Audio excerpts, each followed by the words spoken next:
Hello दोस्तों, आप सबका स्वागत है बीएसएससी क्लासेस में। हम आपके लिए लेके आए हैं वीडियो में जो महत्वपूर्ण एग्ज़ाम के बेस पे है। एग्ज़ाम के बेस पे जो बहुत ही महत्वपूर्ण है, जो सबसे ज़रूरी है, बहुत ही इतना लेंदी नहीं कि आपको सिर्फ पढ़ाते चले। जो महत्वपूर्ण है, जो एग्ज़ाम के बेस पे है, जो पिछली परीक्षाओं में आए हुए हैं, जो अक्सर परीक्षाओं में पूछे जाते हैं, वो महत्वपूर्ण क्वेश्चंस लेके आए हैं। वो अनुच्छेद के बारे में मिलेंगे। संविधान का अनुच्छेद किस बेसिक पे है, आपको वर्ड टू वर्ड याद रहना चाहिए। कुछ ही चीज़ें हैं जो बेसिक हैं वो याद रहनी चाहिए आपको। जैसे कि संविधान में अगर देखेंगे, संविधान के अनुच्छेद में 1 से 395 1 से 395 अनुच्छेद तक है जो संविधान लागू हुआ था उसमें। तो आपको ये याद रखना है कि किस क्रम में, जैसे संघ है उसका राज्यक्षेत्र किस में आता है, नागरिकता कब किस में आती है, मौलिक अधिकार किस में आता है, राज्य के नीति निदेशक तत्व डीपीएसपी किस में आता है, मूल कर्तव्य किस में आता है। अगर आप एक रूटीन में देखेंगे तो पहले से 5वें नंबर तक जो यहाँ पे दिया गया है, पहले से 5वें नंबर तक यहाँ पर जो देखिए यहाँ पे दिया गया है, सभी महत्वपूर्ण है। महत्वपूर्ण तो सभी, लेकिन जो एग्ज़ाम के बेस पे है, आपको नोट्स बनाने की ज़रूरत नहीं है। आप यहाँ से वीडियोज़ में देख सकते हैं, स्क्रीनशॉट लेके भी रख सकते हैं, या फिर यहाँ से नोट्स बना लीजिए। अगर आप देखना चाहेंगे तो आप इसे दोबारा वीडियो में भी देख सकते हैं। तो हम आपको वीडियो में आगे लेके चलते हैं। जो महत्वपूर्ण है, एकदम महत्वपूर्ण एग्ज़ाम बेस पे है, यूपीपी, यूपीएसआई, अभी जो होमगार्ड की परीक्षा होने वाली है उसमें अगर आप देखेंगे तो यूपीएससी लेवल, पीसीएस लेवल, सभी एग्ज़ाम्स में ऐसे जो चीज़ें हैं वो बेसिक लेवल पे आपको मिलती रहेंगी। आपको देखना है यहाँ पे संविधान के अनुच्छेद के बारे में। यहाँ पे देखिए, हम यहाँ पे दिए गए हैं संविधान के अनुच्छेद 1 to 395, 1 से 395 अनुच्छेद हैं भारतीय संविधान में। जो पहले संविधान बनाया गया था उसमें अभी जो संविधान बढ़ के हो गए 470 प्लस अनुच्छेद हो गए हैं, लेकिन जो हमें एग्जाम बेस पे पूछे जाते हैं वो हम उसके अनुसार ही बताएंगे। तो संविधान में कितने अनुच्छेद हैं? 1 से 395 अनुच्छेद हैं। कितने हैं? 1 से 395 अनुच्छेद हैं संविधान में। पहले किस में आता है? पहला यहाँ पे देखिए, पहला आता है संघ और उसका राज्य क्षेत्र। संघ और उसका राज्य क्षेत्र, अनुच्छेद 1 से 4। अनुच्छेद 1 से 4 संघ और उसका राज्य क्षेत्र आता है। संघ और उसका राज्य क्षेत्र पहले नंबर पे देखिए, संघ और उसका राज्य क्षेत्र, अनुच्छेद 1 से 4। अनुच्छेद 1 से 4 तक संघ और उसका राज्य क्षेत्र आता है। और दूसरे पे आता है दूसरा नागरिकता। नागरिकता 5 से 11, अनुच्छेद 5 से 11 नागरिकता आता है। अनुच्छेद 5 से 11 में नागरिकता के बारे में बताया गया है। अनुच्छेद 12 से 35 मौलिक अधिकार, जो कि बहुत ही जरूरी है। मौलिक अधिकार, फंडामेंटल राइट्स, मौलिक अधिकार 12 से 35। 12 से 35 में क्या है? मौलिक अधिकार के बारे में दिया गया है। ये मौलिक अधिकार आपको हमेशा जानना चाहिए, जरूरी सभी है, लेकिन मौलिक अधिकार के बारे में हर आदमी को जानना बहुत ज़रूरी है। ये आपका अधिकार है जिससे कि आप सरकार से भी लड़ सकते हैं, केंद्र सरकार से भी लड़ सकते हैं।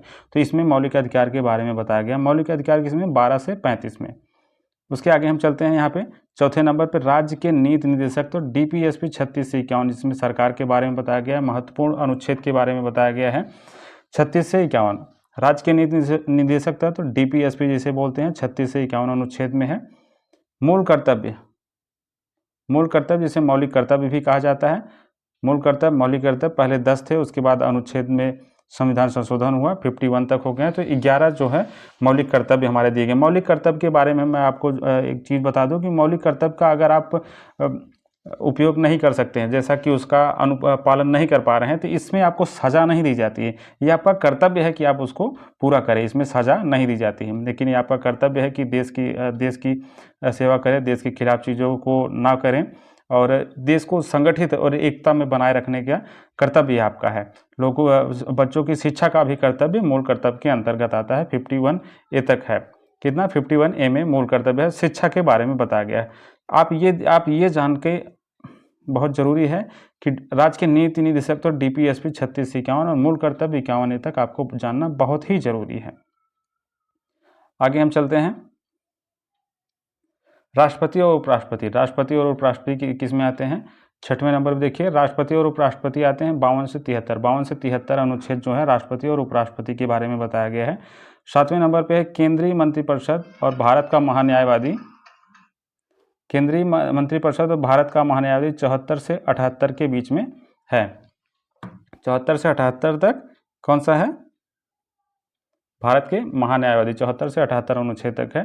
फिर संसद के बारे में बात करते हैं। संसद आता है 79 से 123। संसद आता है 79 से 123, 79 से 123 अनुच्छेद के बीच में आता है। उच्चतम न्यायालय आता है हमारा 124 से 147 अनुच्छेद के बीच में उच्चतम न्यायालय का अनुच्छेद दिया गया है। उसमें सारी जानकारी दी गई है। 10वें में आता है भारत का नियंत्रक और महालेखा परीक्षक 148 से 151 के अनुच्छेद में दिया गया है। आगे हम चलते हैं राज्यपाल। राज्यपाल भी बहुत जरूरी है। राज्यपाल का किस में आता है? राज्यपाल आते हैं 152 से 162। राज्यपाल के बारे में जो अनुच्छेद दिया गया है 152 से 162 के बीच में दिया गया है। राज्य मंत्रिपरिषद और महाधिवक्ता 163 से 167, 163 से 167 के बीच में राज्य महाधिवक्ता के बारे में दिया गया है। राज्य का विधानमंडल 168 से 213 के बीच में दिया गया है। उच्च न्यायालय, हाई कोर्ट, उच्च न्यायालय के हाई कोर्ट के बारे में दिया गया 214 से 232 अनुच्छेद के बीच में उच्च न्यायालय के बारे में दिया गया। अधीनस्थ न्यायालय जिसमें जिला न्यायालय वगैरह आते हैं 233 से 237 तक दिया गया है अनुच्छेद में। आगे हम चलते हैं। प्रथम अनुसूची के भाग ख में राज्य निरस्त 238, ये भी आप याद रखिए कि प्रथम अनुसूची के भाग ख में राज्य निरस्त 238, इसमें हथियारों को रखने के बारे में बताया गया है कि कोई भी हथियार रख सकता है, तो उसके बारे में हम डीपली बाद में पढ़ेंगे। अनुच्छेद 238 को निरस्त कर दिया गया है। संघ राज्य क्षेत्र यानी केंद्र शासित प्रदेश से रिलेटेड जो अनुच्छेद हैं 239 से 242 के बीच में हैं। पंचायतों के बारे में बात करेंगे तो पंचायतें 243 से 243 अड़ 243 से स्टार्ट होता है, 243 से 243 अड़ तक होता है। फिर नगर पालिका देखेंगे, नगर पालिका 243 से 243 यक्ष तक होता है। सहकारी समितियां 243 से यक्ष से 243 जेड डी तक होता है, इसमें थोड़ा सा मिस्टेक है, जेड डी तक रहता है, 243 जेड डी तक। फिर हम आगे चलते हैं। अनुसूचित और जनजाति क्षेत्र, अनुसूचित और जनजाति क्षेत्र, अनुसूचित और जनजाति क्षेत्र हमारे किसके बीच में आते हैं? अनुसूचित और जनजाति क्षेत्र आते हैं 244 से 244 के बीच में। संघ और राज्यों के बीच विधायिक संबंध, संघ और राज्यों के बीच जो जैसे कि केंद्र सरकार और राज्यों के बीच जो विधायिक संबंध है 245 से 255 अनुच्छेद के बीच में आते हैं। संघ राज्य प्रशासनिक उपबंध 256 से 263 के बीच में आते हैं। संघ राज्य वित्तीय संबंध 264 से 293 और सरकार के अधिकार और दायित्व 294 से 300 के बीच में आता है। अनुच्छेद 294 से 300 के बीच में आता है। संपत्ति का अधिकार, संपत्ति का अधिकार पहले मौलिक अधिकार में रहता है, लेकिन उसके बाद वो चेंज होकर अनुच्छेद संविधान का संशोधन होता है जिससे संपत्ति का अधिकार 300 क में आ जाता है, 300 क में आ जाता है। 300 क संपत्ति का अधिकार मौलिक अधिकार से परिवर्तित होकर 300 क हो जाता है, 300 क यानी 300 ए हो जाता है। संपत्ति का अधिकार भारत के राज्य क्षेत्र के भीतर व्यापार वाणिज्य समागम, व्यापार वाणिज्य समागम, यहाँ पे देखिए 3 चीज़ों के बारे में दिखाया गया है। 3 चीज़ें कौन कौन सी हैं? व्यापार वाणिज्य समागम। भारत के राज्य क्षेत्र के भीतर यानी भारत में कहीं भी आबाद रूप से व्यापार वाणिज्य और समागम किया जा सकता है, वो अनुच्छेद किसने 301 से 307 के बीच में दिया गया है। लोक सेवाएं, लोक सेवाएं जिसे नौकरियां भी देखते हैं कि सरकारी नौकरियां, लोक सेवाएं जो बड़ी बड़ी लोक सेवाएं, पब्लिक सेवाएं हैं, वो 308 से 314 के बीच में आती हैं। लोक सेवा आयोग, लोक सेवा आयोग जो कि एग्जाम वगैरह कराते हैं, लोक सेवा आयोग जानते हैं 315 से 323 हैं। और अधिकरण के बारे में बात करते हैं तो 323 क से 323 ख के बीच में आता है अनुच्छेद। फिर हम निर्वाचन हम जानते हैं कि निर्वाचन तो हमेशा ही होता है, सबका चुनाव करके। और आप एक बात याद रखिए कि यहाँ पर भारत में विदाउट निर्वाचन कुछ नहीं होता है, यहाँ पे निर्वाचित होते हैं। कौन कैसे? जब भी निर्वाचन की जो आयु होती है, जो मिनिमम आयु पहले 21 वर्ष दी गई थी, लेकिन अभी 18 वर्ष है। 18 वर्ष में लोग चुनाव अपना मतदान कर सकते हैं, लेकिन उसमें भी क्राइटेरिया है कि पंचायत चुनाव में अगर आप कुछ बनना चाहते हैं, ग्राम प्रधान वगैरह कुछ बनना चाहते हैं, तो उसमें कुछ नियम है कि कितनी उम्र से बन सकते हैं। वैसे ही सांसद कैसे कितनी उम्र में बन सकते हैं, विधायक कितनी उम्र में, तो वो अलग अनुच्छेद में है। उन सारी चीज़ों के बारे में दूसरे वीडियो में आपको क्रम से बताया जाएगा कि किसको कितनी उम्र में चाहिए। तो निर्वाचन के बारे में देखते हैं। तो निर्वाचन अगर यहाँ पे देखेंगे 31 नंबर निर्वाचन 324 से 329 का, 324 से 329 का में निर्वाचन के बारे में बताया गया है। कुछ वर्गों से के संबंध में विशेष उपबंध, कुछ वर्गों के संबंध में विशेष उपबंध दिए गए हैं 330 से 342 का, 330 से 342 का के बीच में राजभाषा के बारे में बात करते हैं। राजभाषा 343 से 351। राजभाषा जो हमारी राजभाषा है वो हिंदी है। हमारी राष्ट्रीय भाषा कोई नहीं है, राजभाषा है लेकिन राष्ट्रीय भाषा नहीं है। तो जो राजभाषा है 343 से 351 में है। अब भाषा से संबंधित जो भी अनुच्छेद हैं वो अनुसूची अगर देखेंगे तो आठवीं अनुसूची में है और भाग 17 में है। भाग किसमें? भाग 17 में है। राजभाषा 343 से 351 अनुच्छेद, आप इसे याद रखिए। आपातकालीन प्रावधान 352 से 360। आपातकाल, राज्यों में आपातकाल, देश में आपातकाल या फिर वित्तीय आपातकाल। 3 प्रकार के आपातकाल होते हैं।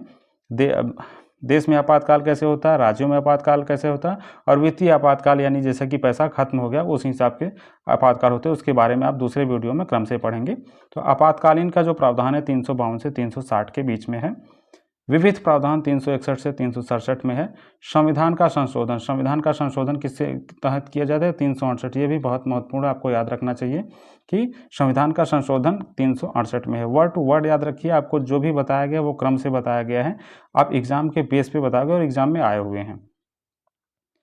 यहाँ पे देखिए 37 नंबर पे अस्थायी संक्रमणशील और विशेष उपबंध 369 से 392। 38 नंबर पे देखेंगे 38 नंबर पे संक्षिप्त नाम प्रारंभ हिंदी में प्राधिकृत पाठ और निरसन 393 से 395 अनुच्छेद में दिया गया है।